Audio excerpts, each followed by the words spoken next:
Hello, everybody. Um, Next week we are going to have a genetics test. So I have a review for you, and it's right on Google Classroom, review for genetics test.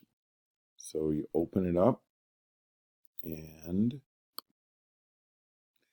you will find questions. Okay, so here's a word bank. There's more words in here than you need for here. I just threw some extras in there.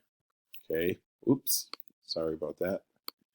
And so you want to go through, these are all things that we talked about. And then there's some true and false right here.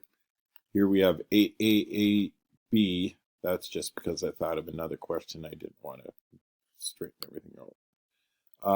Number 9 through 13, these are true and false questions. Here, draw a line to these here, connect with these.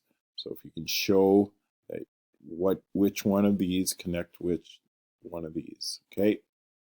All right, so you could draw a line to them somehow. And then here, there's a couple more true and false as we go down. Here is fill in the blank without a word bank, okay?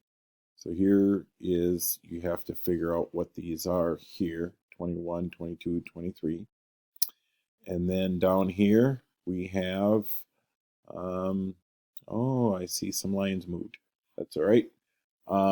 So here you need to put either HE for heterozygous or homozygous, HO. Put them right next to these genotypes, okay? And then what I want you to do here, even though the lines kind of changed a little bit, I want you to think of one of your traits. What trait do you think is a visible phenotype trait you receive from your parents? When you think of your traits from your parents, what would you write down? What is one that you can think of as you definitely received it from your mom or your dad, or possibly both? Okay. All right. That is your review. And then we will have the test next week. All right. We'll see you later. Bye now.